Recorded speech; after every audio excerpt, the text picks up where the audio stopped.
Si miras un mapa actual de Sudamérica, verás a Bolivia como un país completamente encerrado en el corazón del continente, rodeado de montañas y selvas, sin un solo centímetro de costa. Sin embargo, Bolivia tiene una armada.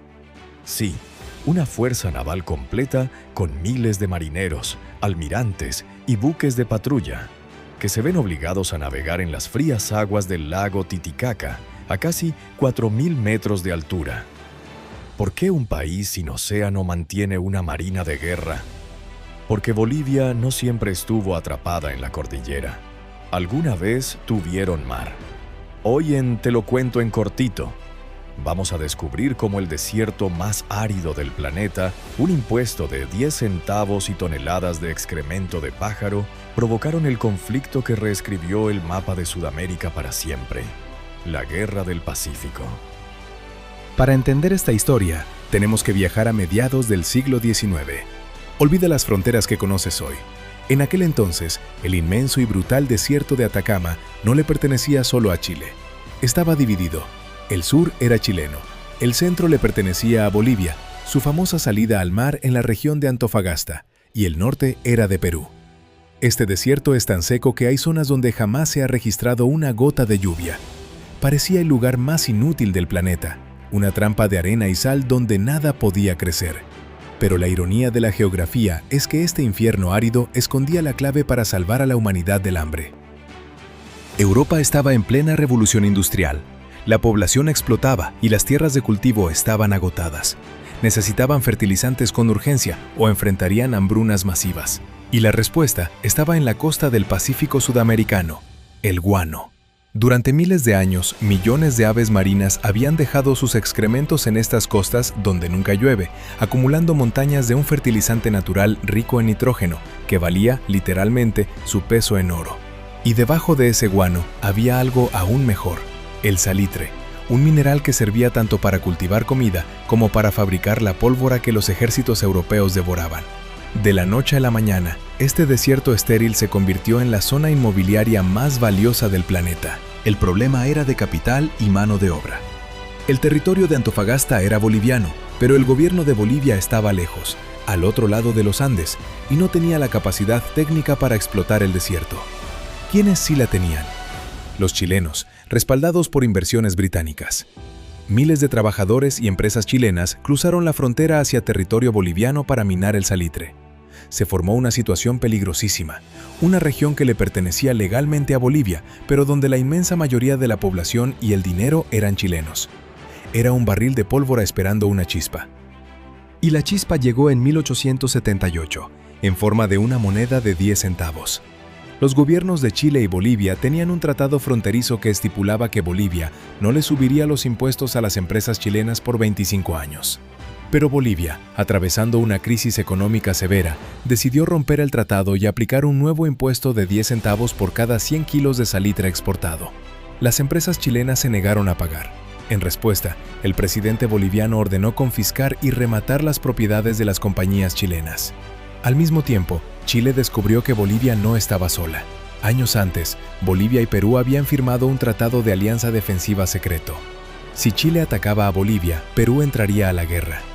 El 14 de febrero de 1879, el día en que las empresas iban a ser rematadas, el gobierno chileno tomó una decisión drástica.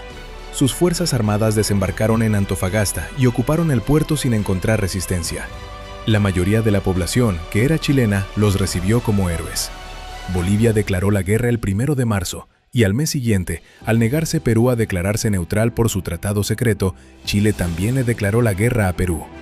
Acababa de estallar la Guerra del Pacífico. A diferencia de la Guerra de la Triple Alianza o conflictos en la selva, esta guerra presentaba un desafío logístico infernal. No había caminos, solo había arena, sal y un sol abrasador.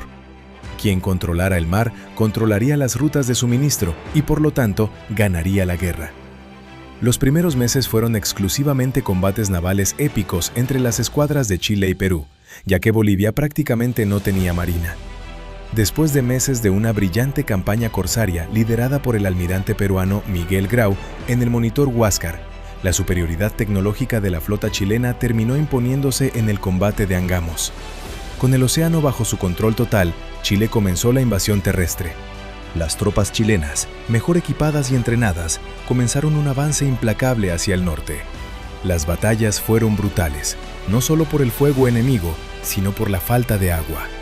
Miles de soldados marchaban bajo el sol inclemente del Atacama. Tras sucesivas derrotas, el ejército boliviano se retiró de la guerra tras la batalla de Tacna en 1880, abandonando la costa para siempre y refugiándose en los Andes. Pero Perú continuó luchando. Las fuerzas chilenas avanzaron hasta tomar el inexpugnable Morro de Arica y eventualmente, en un movimiento que sorprendió al mundo, llegaron a las puertas de Lima y ocuparon la capital peruana durante más de 3 años. El costo de la guerra fue devastador. Finalmente, los tratados de paz reescribieron el continente. Perú perdió la rica provincia de Tarapacá y temporalmente las provincias de Tacna y Arica, aunque Tacna sería devuelta décadas después. Pero el perdedor geográfico absoluto fue Bolivia. Tuvieron que ceder la provincia de Antofagasta por completo, 200 kilómetros de costa y 120.000 kilómetros cuadrados de territorio esfumados. Bolivia se había convertido en un país mediterráneo, encerrado en sus propias montañas. Las consecuencias resuenan hasta el día de hoy. Para Chile, ganar el desierto fue como sacarse la lotería geopolítica. El salitre financió la modernización del país, la construcción de escuelas, ferrocarriles y ministerios, cimentando a Chile como una potencia económica en la región. Y cuando la era del salitre terminó, descubrieron que debajo había otra mina de oro, el cobre. Hoy, el desierto que conquistaron es la columna vertebral de la economía chilena. Para Bolivia, la pérdida del mar se convirtió en un trauma nacional profundo. Cada 23 de marzo celebran el Día del Mar, cantan himnos exigiendo la vuelta al océano, y su constitución declara que el derecho al mar es irrenunciable. Incluso llevaron a Chile ante la Corte Internacional de Justicia de La Haya hace pocos años exigiendo negociar una salida soberana, demanda que finalmente perdieron. Así, un pedazo de tierra donde no llueve nunca, lleno de guano y sal, alteró el destino de 3 naciones.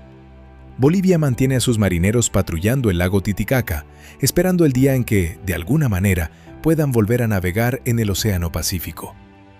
El mapa de Sudamérica es un recordatorio constante de que las fronteras no están talladas en piedra. Se dibujan con diplomacia, pero casi siempre se colorean con sangre y pólvora.